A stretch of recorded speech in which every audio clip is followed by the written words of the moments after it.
Hello, everybody, and welcome back to Gossip Stone. I know it's been a little while since the last time we've done one of these, and some very interesting news in the Zelda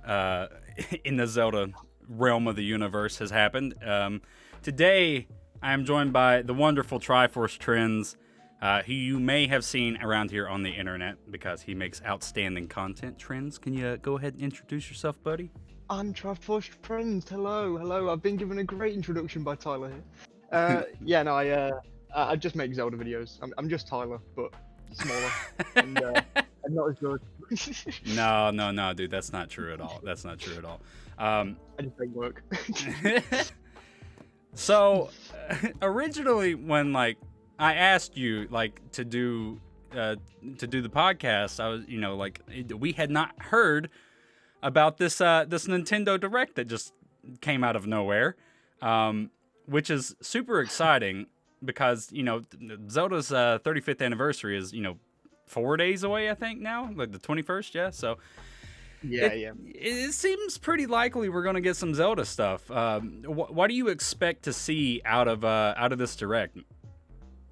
Yo, 100%. No matter what, I'm expecting a Skyward Sword HD. I don't know why. It's just something that's set in my mind now. It's like it's been 10 years. It's perfect timing, and it's like we're just waiting on that Skyward Sword remaster at some point. Mm-hmm.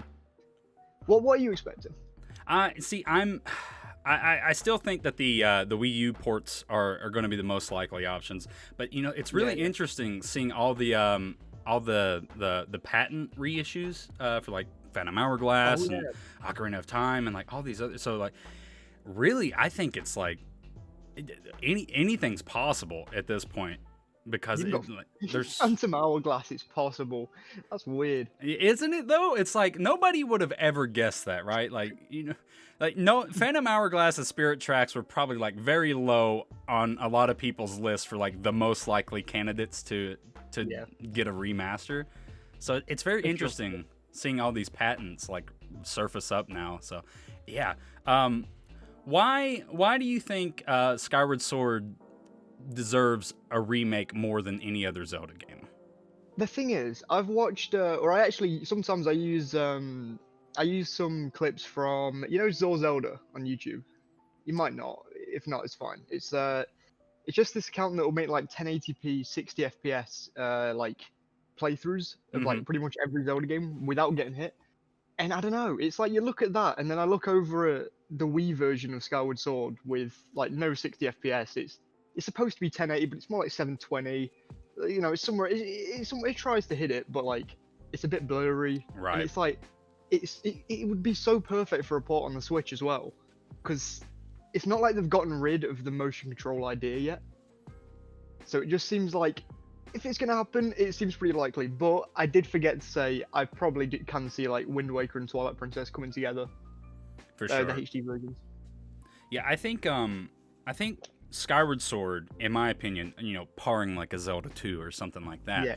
I think it's probably the Zelda game that could most benefit from a remake or a remaster, just because like you were saying, the resolution quality and stuff like that.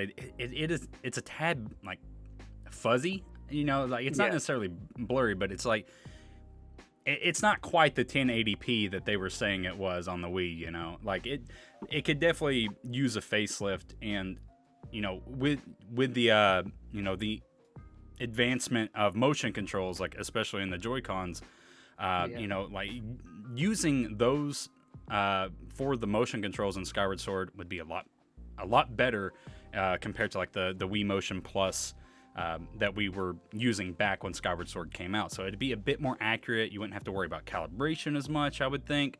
I feel like Skyward Sword really could benefit from a lot of reworking in that regard. Like there's a lot I feel that could really be done to it to make it a superior Zelda game than what it already is. Yeah, I love Skyward Sword to bits, but I do think it's probably the weakest 3D Zelda to me. I agree. But I feel like if I don't know, there's certain things that could be just tweaked a little bit, and it'd probably put it above like at least one of the other Zelda games. I don't know which one. My list changes constantly, but it's so I don't know. It seems so perfect that it would fit over to the Switch extremely nicely. And I don't know. Out of all the Zelda games, I feel like out of all of them, that's the one that I'd expect to go, like it's to be portable. Which sounds weird because of the motion controls, but like, how can you envision like a way that they could do motion controls without the motion bit for Skyward Sword? So I know for like, I don't know about for like sword combat, but the gyro, like using gyro controls and stuff like that, it definitely would probably be a good way to work around a lot of it. Like when you control the loft wings when you're flying through the air, like you have to like tilt the Wiimote up or like kind of jerk it up a little bit. Like you could do that with the Switch essentially, and just use stuff that. Like I think there's definitely some workarounds that they could use to do it in that regard. The sword combat would probably be the only thing, and honestly, I think that's probably the biggest crux in the argument for it coming over is just the sword combat in general. Like having to rework that in a way that doesn't require motion controls would be extremely tricky, and they would have to really kind of rework the whole combat system in that game from the ground up. So that's the only thing that really kind of deters from that argument, I guess you could say. Yeah. But yeah, it's I definitely feel like there is a strong case for Skyward Sword to be remade. Like you were saying, it's the 10th anniversary of the game. What better way to put it over onto the Switch than to celebrate its 10th anniversary and Zelda's 35th. But yeah, it's going to be very interesting to see what happens for sure if we're going to get some Zelda stuff or not. I just want to quickly butt in. Breath sure. of the Wild 2. Let's just get off Skyward Sword. Like, do you think we could see anything today? All right. I'm setting myself up for failure so badly today because there's no way they don't show it, right? It's been that's exactly what I'm thinking. It's been almost 2 years, man. It's like it's a year and a half, 7 months, something like that. I don't even remember, man. It's so crazy. We've been waiting I think it's like a year and 5 months. It's too more long. Than 500 days. Too long. It's so long. Yeah. But if you remember when the first Age of Calamity trailer dropped, Aonuma said you'd have to wait just a little bit longer. A bit longer. 5 months, that's a little bit. I remember using that as evidence in December for the Game Awards. Right? Exactly. So it's just, I think now, this being the week of the 35th anniversary, like, why would they not show it here? Like, of course, they don't have to do anything, they can do whatever they want. But, like, I don't know, it just makes too much sense to do it this week. Yeah, for sure. I think, I don't know, it'll be like the one last thing, the one more thing of the Direct, because there's no way they don't do a one more thing. It's the first Direct back. There's no way in hell they don't. Oh, definitely. And I don't know. It's a monster of a Direct. It's 50 minutes. So yeah, of course they're going to come. Like I'm sitting here thinking, I'm like, what are they going to show? Right? It's like you have 50 minutes. I don't know what else you could be showing besides some Zelda stuff in here, unless you're just going to come out of the gate swinging with Metroid and Bayonetta and all these other games that have not heard or seen the light of day in how many years. Like, it's got to happen. Yeah, it's got to. I mean, a normal Direct is 25 minutes, isn't it, normally? Somewhere around there, yeah. I mean, typically, it's 20, 30 minutes, and then, like, the E3 ones are kind of more around 45 minutes-ish. So, yeah, I mean, this longer than an E3 one. Yeah, this is on par with, like, an E3 level Direct. It's super long, which was, like, what was super surprising to me about it is just that length. I'm like, man, they got to be showing a ton of stuff. And yeah. What's crazy is it's all first half of the year things too. So how insane will it be if we get some Zelda game first half of this year, be it the collection or Breath of the Wild 2, which is extremely unlikely. It seems very unlikely. But at the same time, there was that leak, wasn't there? There was a leak, like, when was it? It was about a month ago. Everyone was like, oh yeah, Breath of the Wild 2 is coming in Q2. And everyone was like, nah. There's a chance. There's a chance here. Which is crazy. I would I would like to point out, like, back when the first Breath of the Wild was like the release date was revealed. I know what you're gonna say. This is exactly what I've been saying. Keep on going. There, it was when the big Switch presentation, like revealing when the Switch was coming out, which was March 3rd, and this was January 13th, 14th, 15th, one of those days in 2017, and then the Switch launched, less than 2 months later, and we found out that's when Breath of the Wild would be coming out too. So it's not unheard of to see, a quick turnaround like that, and especially with how Nintendo's been handling games this past year and with how they announce it. Like with Paper Mario, it was the same way. It was a 2-month window. Like, it could happen. It's really like, I don't know. It's all heating up at the minute. It's like Breath of the Wild 2. The thing is, for all we know, like the virus pushed it back. It was supposed to be holidays 2020. Instead, they had Age of Calamity. They pushed it back a year, and then just bought it, just a bit after New Year. Just not May, just June time, just before E3. Perfect. They could have done that. Oh yeah, 100%. Like it.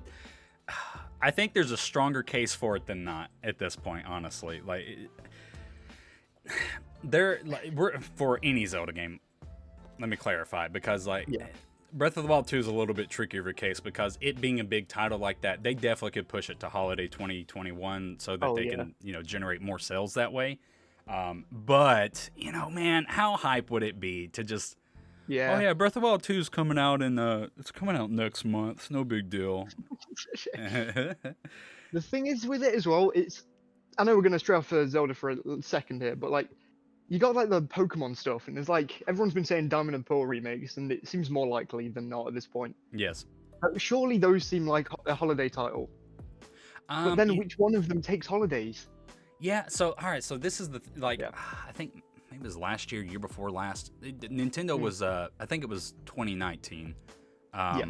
Because they had Pokemon coming out, and then there was some other big title that was coming out in December, and I couldn't remember what it was, but it was the case of like staggering those big titles that they know will sell well, because you don't want to compete with yourself. Like, if you release Pokemon one week and then Breath of the Wild 2 the next, it's just like people are going to buy one or the other, and you're not really going to benefit, from a big a big sale like that, compared to if you just push it back a month difference. I do think I think Diamond and Pearl remakes are very likely. Like, I think they're likely. I want them to be anyways. Like, it's been forever since the last when was Omega Ruby and Alpha Sapphire was 2014, I think. Yeah. It's been a long time. A long time. Yeah.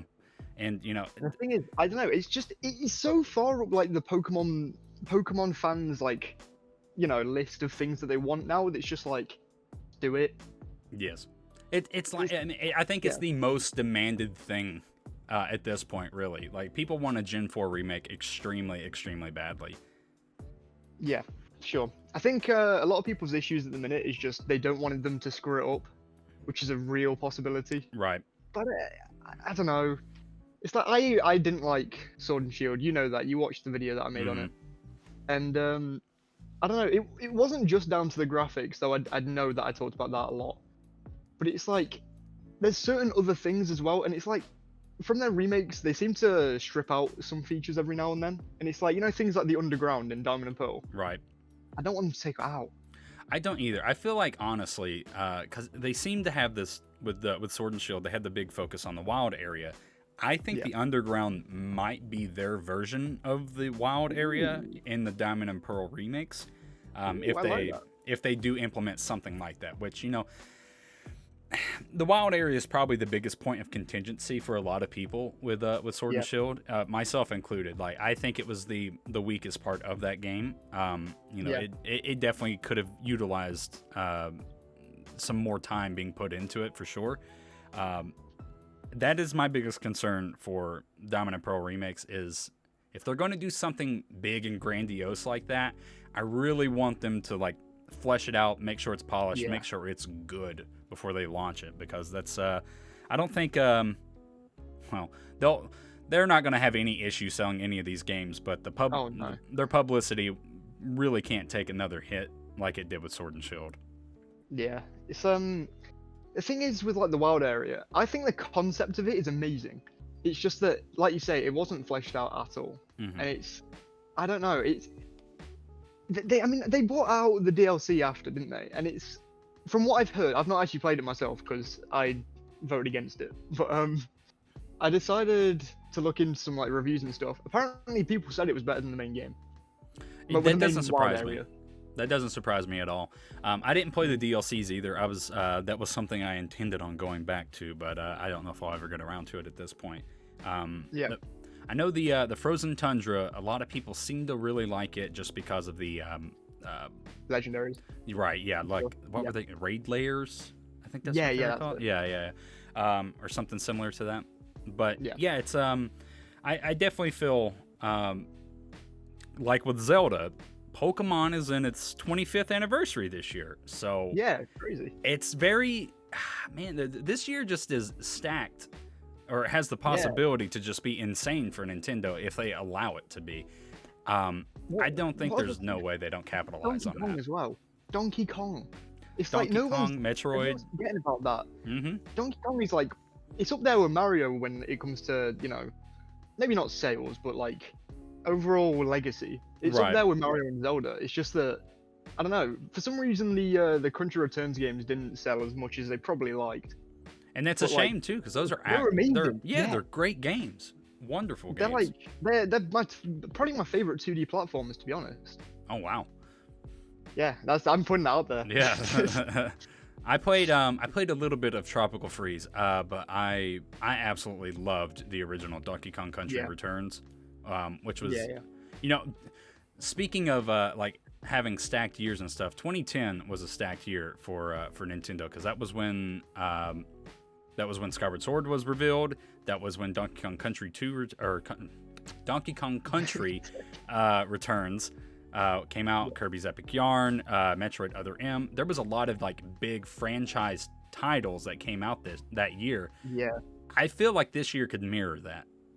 If Yeah, they go, yeah, go on. if they go like super crazy and like reveal Metroid Prime 4 in this direct and be like, hey, you know, like I know there was like job listings and stuff like that, you know, kind of hint that the game is still heavy in development, but you know, maybe there's a teaser this year or something. I don't know, man. I just feel like they have the possibility to just like really knock it out of the park today with this direct.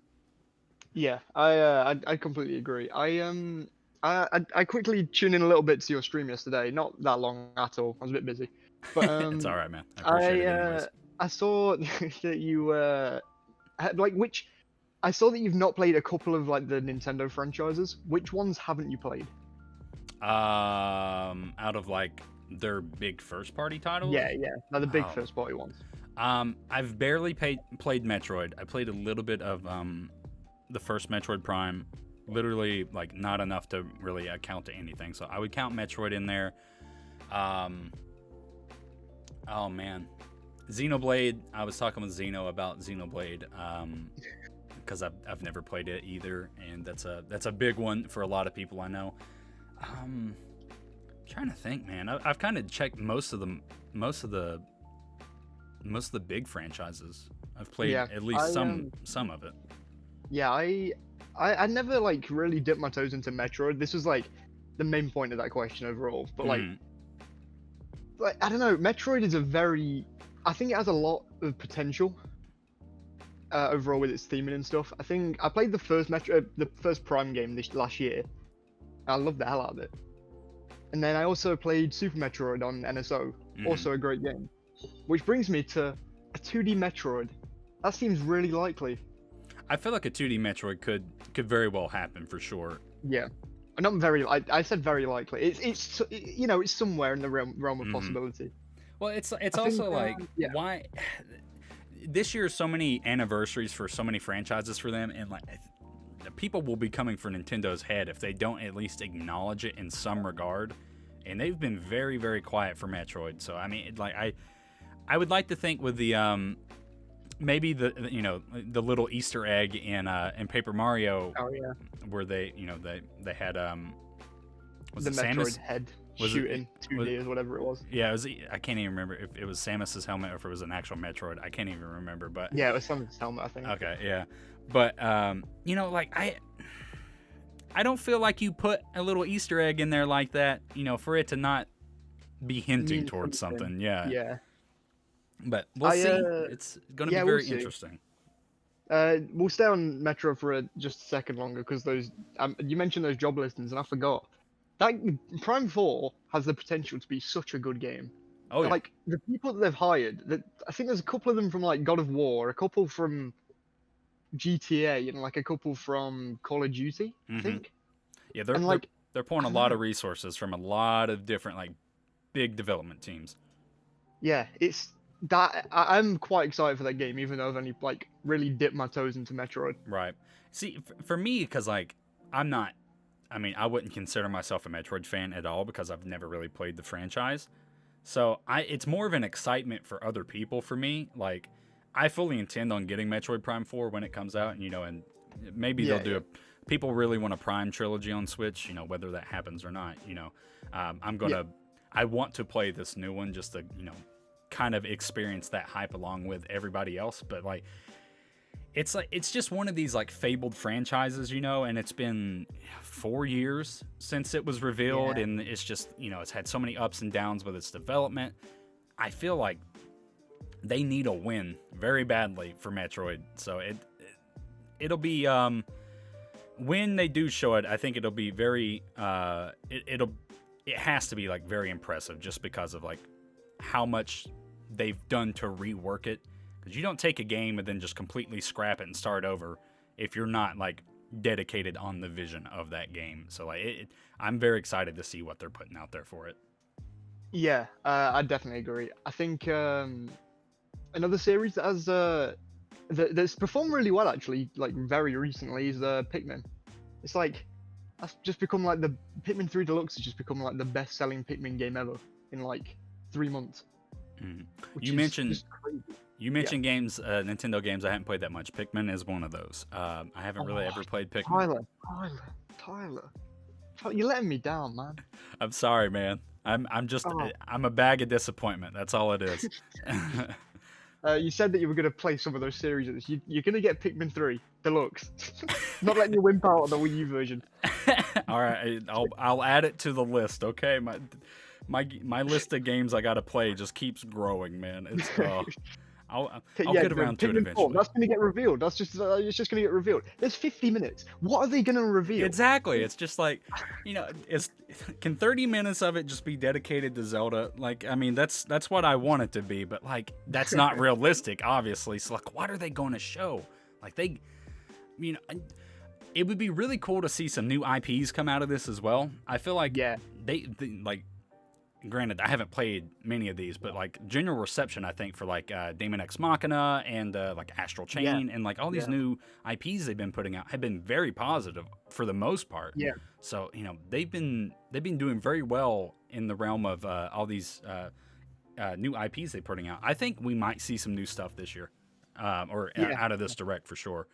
I'm thinking eventually they do another Astral Chain. I haven't played it myself, but that game got like ridiculous sales for a new IP that wasn't really like, you know, it's one of those games that seems very niche just by looking at it. It's got like the anime art style. It's like, it's got this weird, really weird plot, and it's like, it's just got a weird gameplay loop and everything. It's like, it seems so niche, but it still sold like 2 million units, which is crazy. And I don't know. It seems like the Switch is just, you make an IP. That's gonna be a new thing from now on. It's a blockbuster automatically. Yeah. Same with like Pikmin 3 Deluxe. Like you give it 3 months and it's suddenly like the best-selling Pikmin game ever. Even though the first and the second came over to the Wii, which had comparatively a ridiculous amount of sales compared to the Switch at the time. Yeah, it's very. I think it's a strong case too. You know, because I brought this up in one of the recent videos I did about why I think Twilight Princess and Wind Waker are coming over. Like you see the track, like the pattern between the Wii U ports over to Switch and how well they perform on Switch compared to the Wii U. It's Yeah. insane the difference, like how well they do on Switch comparatively, and that's just because there's a bigger base of users Yeah. for the Switch, and that's a Yeah. No, strong likelihood that we could see more Wii U games just in general, not even Zelda related, but like, there's still 9 titles I think that haven't yeah. been Yeah. ported over. So like, I think Nintendo really wants to leave the Wii U in the past and basically just meld all of its Get everything back titles on there. over to the Switch, and kind of just do a little bit of damage control for how poorly the Wii U did, and just reap the hard work of that over onto the Switch, which is a great idea, and it's shown to pay off for them immensely. Yeah. Yeah. Do you think that some people might get their hopes up for this direct overall? Absolutely, yes.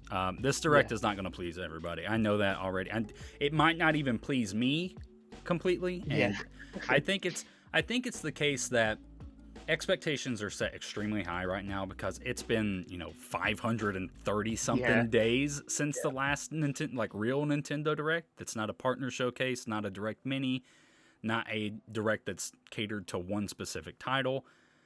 It's this direct is either going to be the hypest thing on the planet, or it's going to break everybody's heart, and there is no in between. Yeah, there isn't. I mean, do you think that Pokemon's going to be in this direct, or do you think they're going to do a separate thing next week? I feel like at the least Pokemon Snap will be in this direct, because it's coming out. Oh yeah. It's coming out in April, and this direct is for games that are primarily going to be focused on games coming out in the first half of the year. It's like there'll be like a 5-10 minute bit on Pokemon Snap for sure. For sure. There's no doubt in my mind that that'll be the case. It won't surprise me either if we don't get that much Pokemon and they do a Pokemon Direct next week, and likewise for Zelda as well. If there's not that much shown here, they might do one specific for that, and that'll be super exciting, because that means they're going to go probably pretty in depth and have a decent amount to show. So yeah, I think Pokemon will be here in some regard, but to what significance, I'm not sure. Yeah. Would you rather them be in the direct or not? Maybe it's just my impatience, but yes, I think so. But yeah, again, it's 50 minutes. What are they going to show? Yeah, exactly. The thing is, I keep on going back and forth on that. It's like Pokemon, I would love it to not be in there, because it's like that means there's probably going to be about 15 minutes that's taken up by something else. But at the same time, it's like, but why? It's like, why wouldn't Pokemon? It's like Pokemon Presents, yeah. It's a good showcase for whatever's coming for Pokemon, but it won't get nearly the same amount of viewers and like new people watching their stuff from a Pokemon Presents rather than a direct. I don't know whether I said that right, but it's like there are going to be more people watching a direct than a Pokemon Presents, is basically my main point there. So it's like, why wouldn't they just put it in the direct? Yeah, it's the only thing that I could see like why they wouldn't do it is maybe that they wanted to have like a big celebration type thing for it, maybe, and then just like keep it over onto itself. Or unless there's just a ton of other new things that they want to show off. Like too many. Yeah, like they just have too much going on in this direct that they have to break out the other, like Pokemon and Zelda into their own things. It's like there's 25 minutes of Pokemon, 25 minutes of Zelda. That's the whole direct. You get 30 seconds of the new Smash character, and then that's it. And the Smash character is an Age of Calamity character as well. Let it be Impa, if it is. So are you a big Smash fan? Because I'm not really into fighting games. I follow Smash just for like the announcements and just see how hype everybody gets. Yeah. For me, it's I like the game and I really respect the series for what it's done, but I don't really enjoy it that much. Like I don't really play it in my off time. Mm-hmm. But I still really appreciate what it's done for like Nintendo bringing third-party things up, and just certain little stuff, like certain little things, like Joker. Who would have thought you'd get a Persona character in Smash? What? Like, that's one of the funnest things about it too. Is just like how out of left field a lot of things are in Smash. Like even Steve. like yeah, like Steve, like Sephiroth, like all these crazy, insane characters and stuff that are like, of course, very notable and have of course been around for a long time. Having I think I agree with you in that sentiment that I really respect Smash, even though I don't enjoy it and I don't play it. It's just so exciting to see how hyped people get over character announcements and stuff like that, because it's just fun. It's insanely fun. Yeah. Like even from an outside perspective, it's really fun. Like that's the issue with not having Nintendo Direct. I know we're at like a point where we can probably safely say that they're probably going to be back from, like maybe like a couple of years from now on, maybe. We'll see. But it's like, there was a time where everyone was just like, yeah, Directs won't happen anymore. And the fact that we're out of that now, and the hype is back for like every one of these announcements is crazy, because Nintendo could have easily said, we're not going to do it Directs anymore. The other things, they just do too well. These trailers, they do too well. They just, we can center one thing around a game. And that could have just been it. But the fact that they've brought them back at all is it's such a big thing in itself that, I don't know, it makes this Direct even more exciting. It's a morale boost. It's like, it's super exciting because again, to go back to the expectations and everything, it's the first one in a very, very long time. So it's got to be a big one. It's got to be they got to come out of the gate swinging. They got to, they got to, really show that, hey, we're still the big kid on the block, and, we got a ton of stuff to show off here. I think this Direct is going to be insanely good. I know I've said that a million times already, but I can't reiterate it enough. Yeah, I definitely agree. I remember last year when my channel was just starting out, I remember sitting there because a lot of the work with the channel goes around with my cousin. He doesn't like being in videos or anything. He hates the idea of it, but he'll help me out with scripts and stuff. And he at the time it was I don't even know when it was. It was probably February, so it was before I was even doing weekly uploads. And we were sitting there going, what? If they did a Direct, it'd be crazy right now. And that was February. That was 5 months after September of 2019, which was the last Direct now.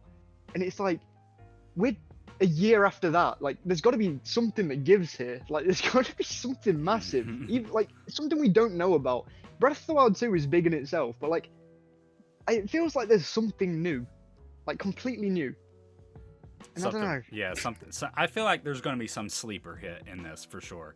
There's going to be something that nobody was expecting at all, and it's just going to come way out of left field. And Super Mario RPG 2. Oh man, we'll get it on NSO first. Yeah, for real. Oh, speaking of NSO, a lot of people seem really confident that we're getting N64 NSO. Do you think that's a possibility? I think it's possible. I'd probably go with the fact that I can see Game Boy games coming over first still for some reason. But overall, I'd probably say, yeah, N64 games pretty possible. I haven't mentioned this in a video, and I keep on forgetting, and I keep on putting it in pinned comments. But I can just see a reality where you have Twilight Princess and Wind Waker in a bundle coming over, and then you have Breath of the Wild already on the Switch, and then you have Ocarina of Time Majora's Mask leading the charge with N64 NSO, if you know what I mean. Yes. It would be crazy, and it's I don't know. It seems like the perfect time because Mario 64 is a great game. Really, it's a really good game. But Mario had All Stars and everything to fall back on. You just put those 3 games in a collection. You're fine. Ship it out. Take it. Everyone take it. With something like Ocarina of Time Majora's Mask, I just feel you can just go, we don't have to remake these games. We can just put them on there. And it would work out just as well, I think. I agree. I think so too. I think, in my mind, it's if they remake or remaster Ocarina of Time and Majora's Mask and have that as a collection or a bundle or something like that they're going to release on the Switch, then I don't think we're going to get an N64 online. N64, yeah. But if that's not the case, then I 100% think that they will be like you were saying, like the ones to lead the charge on N64 for NSO for sure. Yeah, makes sense.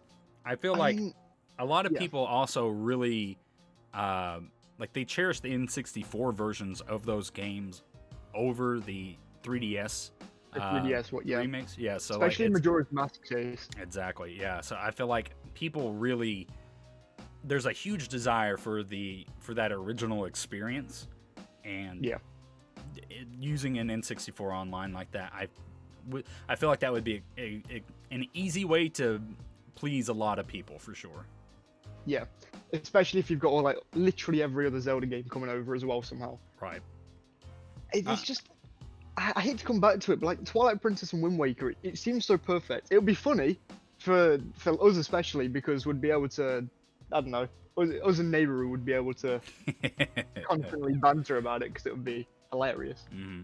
But like, I don't know, it seems so perfect. It's like I've mentioned it before, like a lot. Like the Wii U just didn't sell well at all, obviously. 13.5 million units. Wait, it's not even. Yeah, it's worse than the GameCube, isn't it? Yes, it's the worst performing Nintendo console ever. Still, GameCube was still like Pete Nintendo. I don't even care what anyone Bro, says. I agree. I still have my original GameCube. That thing will go to the grave with me. Yeah, me too. The thing is, I wasn't even alive back then, and I still have it. I still have it. Oh, I feel old now. Don't feel old. I'm just really young. So we were talking about Twilight Princess and Wind Waker. This is kind of what the original premise for the podcast was going to be. I want to talk a little bit about Twilight Princess. Yeah. How do you feel Twilight Princess holds up, like as a Zelda game? Do you think it is like? Because I know there's a big, huge contingency with what the best Zelda game is or whatever. Yeah. And you know, I can't look unbiasedly at Twilight Princess because it's my favorite Zelda.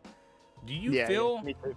Do you feel it is a big contender for like best Zelda game? 100% is my favorite Zelda. I won't say it's objectively the best one. In my opinion, Ocarina of Time is still objectively the best one, considering the time it came out and everything. But I do think that Twilight Princess technically has aged worse than Wind Waker, graphically. Like, that's a pretty reasonable grievance. That's I'd say that's one of Wind Waker's best things that I would never tell Nehru to his face. But but the art style of that game is so perfect that it will probably never age badly, especially now with the HD version. But like Twilight Princess HD, while I love Twilight Princess, like the gameplay and everything overall, graphically it's like it's good. It's alright. I don't know. Yeah. I would say it's definitely a victim of its time, and I agree with the sentiment that Wind Waker has aged a lot better. I wouldn't say that Twilight Princess has aged like milk, like a lot of people seem to think. Yeah. Because I'm streaming it here and I've been playing it recently, so like it's just seeing it again for like the first time in like it's been like 5 years since the last time I played it. It's just like the textures aren't as bad, and like it's got the color palette isn't as gray and as bleak, and I feel like the game looks extremely good for the art style that it was presented in. Yes. Obviously, I'd agree. When you go like a more shell shaded, like stylized version that's not realistic, that's going to age better because it's always going to age better. Yeah. Exactly. So like Breath of the Wild, that's going to be amazing in a few years when it still holds up. Oh yeah, exactly. And that's like, I know like I've talked with a lot of people about this, like how great Twilight Princess in Breath of the Wild's art style would be, like like how beautiful of a game that would be. But I still long for that realistic Zelda. Like I want the Wii U tech demo Zelda. Yeah. That game looks crazy. The demo for that Zelda U will forever stick in my mind as damn. Look good. What could have been. But at the same time, Breath of the Wild 2, like atmospherically, oh, it's Twilight Princess. Like if you, Yes. like I don't know why, but it's just the music, it's everything. Like you just, the trailer. You look the first frame, it's those green swoodly, potentially, Gerudo sign things. And it brings back like Twilight Princess instantly. The music in the background as well. Oh, it's just. So you know what? You know what's super interesting to me, right? So like I noticed this when I was playing the other day. So like I went to one of the spirit springs, and Yeah. when the spirits first come up out of the water, like the springs start glowing, like the rocks start glowing and stuff. The Yeah. color that it glows is eerily reminiscent of that same color in Ooh. the Breath of the Wild 2 trailer. Not there might that there's probably no correlation at all, but it was just an interesting thing that I saw. Yeah. It's just like, I mean, it could mean something technically, but it's like it's just a little touch. That I just feel like I've not seen the color in any other Zelda game as well. It's very it's very. I don't want to say I unique, think I know. but it's like it's yeah, I don't know. The the word is escaping me, but I get what you're trying to say for sure. Yeah. It's Oh, I forgot the word as well. I had it for a second. And it's gone. Right. What's your favorite dungeon out of Twilight Princess? Oh man, fire question. somebody asked me this on stream, and I said I had three answers really. For the atmosphere, the Forest Temple. Yep. For the overall dungeon itself, Arbiter Grounds, and also for atmosphere and how well it just pulls off the theme, Snow Peak Ruins. Oh yes, you've done my perfect list. They're so so good. Think that's the dungeons in that game are ridiculously good. I think some people underplay like the Goron, maybe not the Goron mine specifically, but like Lake Bed Temple, because like most people they hate the water temples in like every Zelda game ever. That temple is like my favorite water temple out of all of them, in my opinion. I 100% agree. Maybe Ancient Cistern. That's the only one that I would like maybe beat it. And that's just the boss. Really though, but the only thing I hate about Lake Bed Temple is the staircase mechanic. Like literally everything else I love about it, but I hate that staircase so much, and I'm dreading coming to it. But people don't like Morpheal, like the battle. And like I kind of get it, but like it's so epic and like so cinematic, just like hook shotting to the back of its eye while it's swimming around and dragging you everywhere. I love like Dark Beast Ganon sorts of like cinematic. Yes, cool it's so good. It's so insanely good. Like that game does dungeons and bosses extremely well. Everyone has a distinct identity and a feel unique to itself, and I think that's like one of the things that makes Twilight Princess such a good Zelda game, in my opinion. Yeah, I hate to bring it up, but like the Twilight Princess Wind Waker debate video. I remember I was making the video, and I remember sitting there thinking, "Wow, Twilight Princess actually isn't that good." And then I like noted down all of these things, and then I started playing the game a little bit for the video, and then it's like, I realized I noted down every single boss out of Wind Waker and every single boss out of Twilight Princess, and in the script I go, "This one's boring. This one was in Ocarina of Time, but on Twilight Princess, this is a whole new boss. Look at this. Ooh." Yeah. It's like no. Oh yeah, go on. No, I was just gonna say that I think Wind Waker.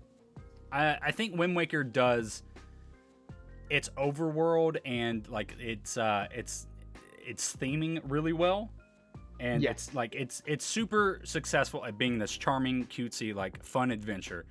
But like if you told me to like pick a favorite dungeon in that game, I would have a hard time because like they're not just super memorable to me. Like, of course, Dragon Roost Island and is like super notable and stuff like that, and Tower of the Gods, those are like really unique and everything. But like I don't know, like they don't hold the same kind of. I just don't enjoy them as much as I did like Twilight Princesses. It's like you in Wind Waker. It's like there's like the Forest Haven. There's like Dragon Roost, the Forest Haven, and Tower of the Gods. They're all decent dungeons. Don't get me wrong. They're good dungeons, really, but Like, then the game kind of drops off a cliff when you have to do the Triforce fetch quests and stuff. Right. And it's like, I don't know. It's like Wind Waker was technically the game that got me into the Zelda scene again. Because when I was a kid, I played Twilight Princess and I enjoyed it, but it wasn't like, you know. And then I went off and played Call of Duty for like 10 years, and then I came back and I played Wind Waker sometime in 2019, like start of 2019, and I was like watching Zelda videos and everything, and I distinctly remember going, this is a really good game, and then going to Twilight Princess and going, God damn, the dungeons are better in this. Yeah. Oh my. Oh yes. And I think I love Wind Waker. I don't want anybody to get the wrong impression because that's an excellent game. It's in my top 5 Zeldas, like hands down. It's it's an insanely good game. It's the just, first half of that game is top tier. It's genuinely a top tier game. Yes, that game has that sense of adventure feel that I think a lot of games don't do successfully. I think Twilight Princess has that sense of adventure a little bit better, but you know, neither here nor there. But yeah, I don't know. There's just something about Twilight Princess specifically that just checks every box for me that not necessarily the other Zelda games don't. It's just, I don't know. It does it so much better, maybe. Right. Yeah. There's just something about it specifically that like just works in my mind. Like Dark Zelda is amazing. The thing is, I always think I love Ocarina of Time so much, but that isn't Dark Zelda. And then I think Majora's Mask, I don't like it as much as Ocarina of Time. So do I like Dark Zelda or do I just like Twilight Princess? No, I like Dark Zelda because Ocarina of Time is dark. That's still a really dark game compared to like Wind Waker or maybe Skyward Sword. Yeah, Skyward Sword. Mm-hmm. But like, I don't know. It's kind of this thing where I feel like a lot of people, they either prefer light or dark Zelda, like atmospherically. Because you have like this cult following for like Twilight Princess and Majora's Mask. Whereas like everybody else, I mean, Wind Waker's got a kind of a cult following, yeah, I guess. Yeah, I could probably say that. Skyward Sword maybe doesn't have that much love for it yet. But Zelda games, they seem to go through this loop anyway. That's like, they start off and everyone's like, yeah, it's a good game, and then it kind of falls off, and then it eventually comes back up, and it's like, oh, this is still a great game. Because it happened with Twilight Princess for a while, a few years ago, I seem to recall. Yeah, I've seen a lot of, it's weird, it's very strange. Like the past couple weeks, I've seen nothing but like high praise for Twilight Princess recently. Yeah, and I'm just like, something's going on. Because this was not the case like 2 months ago. Nobody was talking about Twilight Princess back then. Just me and you. It's just yeah, really though. Me, you and Zelda Law, that's it. Yeah. And maybe Hyrule Gamer here and there. Oh, but, yeah. But like, you know, it's like, I don't know, man. It's I'm not scoffing at it by any means because like I love people talking about it, but it's like there seems to be like this ebb and flow of people in the Zelda community for sure on like what the big Zelda game is at that moment and stuff. Because you know, I've seen it happen with like of course like Majora's Mask and Ocarina of Time and stuff like that. Like people just kind of go through waves of like what they want to hear or talk about in the realm of Zelda. Yeah. The thing is as well, like with a game like Wind Waker, it's like so many people were like happy to see that game come out, but then there were those that just didn't like the art style. And then Twilight Princess came in, it was like, right, we're realistic now. And then it went back to it with Skyward Sword. Yeah. And for the 3D ones, anyways. Now we got cel shading constantly. Do you feel? Do you feel that that Zelda needs to do realistic art styles? I don't think it needs to, but I think it is, like you say, it's one of my biggest hopes for the series, really. I really like, I don't know, there are games out there that try and do a similar thing to Zelda. They don't actually try and do Zelda. Like Assassin's Creed, off the top of my head, it's like they're all right games, but like they don't like strike the sense of adventure that like Zelda has, if you know what I mean. And it's like, no, I understand what you're talking about for sure. I feel like a realistic Zelda that uses like a similar art style to one of those games could be crazy. Like I keep coming back to like God of War. Yes. Yeah. Yes. Like that's the like, and like shout out to Sony Santa Monica because like they made like one of the best games ever, and I just keep thinking like how great like a Zelda game With that. like that kind of like art style and like setting and just kind of similar game direction, how good that would be, and that's a Zelda game that I want like really badly. That's a day one release no matter what. I mean, all Zelda games are day one releases, but that one, that's not even a first day pre-order. I'm like, I don't even know. I'm gonna rob them. Screw it. I'm getting it months early. I think it's only a matter of time, really, because you know, with the advance, with how technology is moving now for like gaming specifically and stuff. Like you know, you see like all the crazy stuff that's happening with like ray tracing and stuff like now with like the super in-depth lighting and mirroring and all this other crazy things. Oh yeah.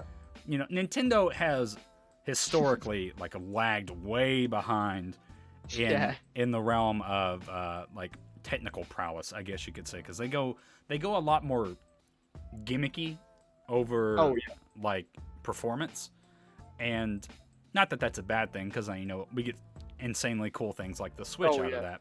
Yeah. But you know, I would say that the Switch is probably like on par with like the PS3 or like Xbox 360 in terms of just like actual power and stuff like that. You know, like maybe you could make the argument for like early PS4, Xbox Ones, but like I would say it's somewhere in between there. You know, it'll probably be a long time out before we see a Nintendo console with that realistic. That has that level of like detail and quality to it. And people seem to think you see people's paws. Exactly, yeah. Like I want to be able to see like the tiny little hair follicles on Link's little cute face, man. Like let me see that. Yo, let me pick a spot. It's like as the game progresses, the spot gets bigger on the end of his nose. You have to pop it every now and then. Otherwise Ganon comes over and slashes him. But like people seem to think the like a Switch Pro is like a destined thing to be, but I don't think that it is. Because go on. No, I was just gonna say like the leaps and bounds that you were seeing with like current gen consoles and like PCs now, the Switch is not gonna be able to replicate that. It's just not. 100%. I kind of share that sentiment in a I kind of do. I'm kind of middle. I'm at a middle, you know, halfway point here, because I think it's not going to hit 4K. There is no way in hell they make a Switch that can hit 4K, not yet. But I think one that can actually sustain 1080p 60 FPS, like not like, you know, you'd go into Kakiri Forest or Korok Forest or Breath of the Wild and it's like 25 FPS. Yeah. But it's like if they, I feel like they can probably make one that actually sustains like what they originally wanted. I think that's a possibility. I don't know how many people would buy it, but at the same time, a lot of people probably ended up buying the new Nintendo 3DS. So I don't know. I definitely think there's a market for it for sure. I mean, it could be one of those things like we've seen previously where like it's like a mid-generational upgrade where they fix a lot of the issues that it had, and then that's the new model. Because you know, I have a day one Switch, and you know the battery life on it is nowhere near as good as you know the Switches that are sold now. So you know it could be you know something as simplistic as just changing the console itself and upgrading it for later on. I don't necessarily think we're getting a Switch Pro or anything like that, because you know it's just they're not going to compete. It's not going to reach those expectations that people have set for it, for sure.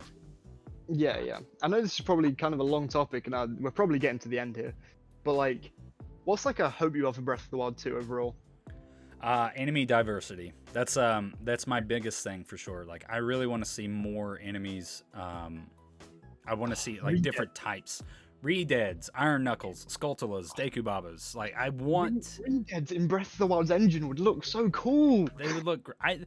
I depending upon how thematically they go with it, like they could they can really go all out with it, and I think that's a strong way to really differentiate the sequel from the original is just Yeah, introduce Just make, all these no, new just make things.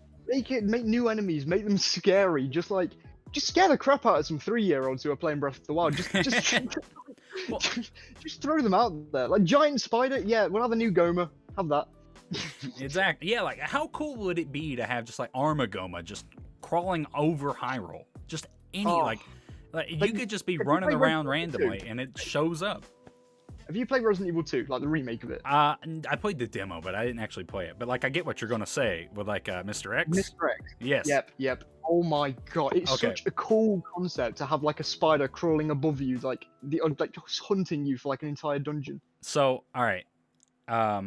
Dynamic made a video on this. It's a good video talking about how it could benefit. Breath of the Wild 2 could benefit off like a horror style and like some of these similar things.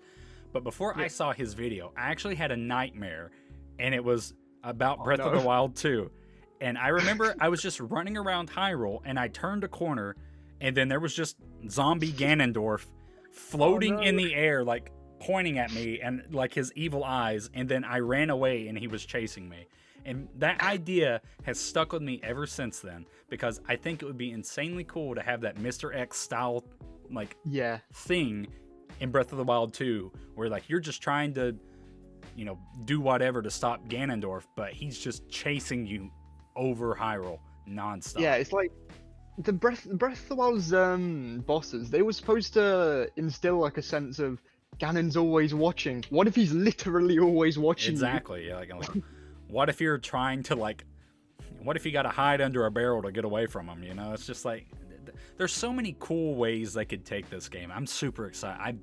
We better get something today. We better get something today. Oh, we better. Otherwise, I'm messaging you straight after it. All right. I'm messaging you straight after it anyway. That's it. Oh man, it's on the topic of, like nightmares. Actually, this leads quite well. I had a nightmare last night that I watched the direct.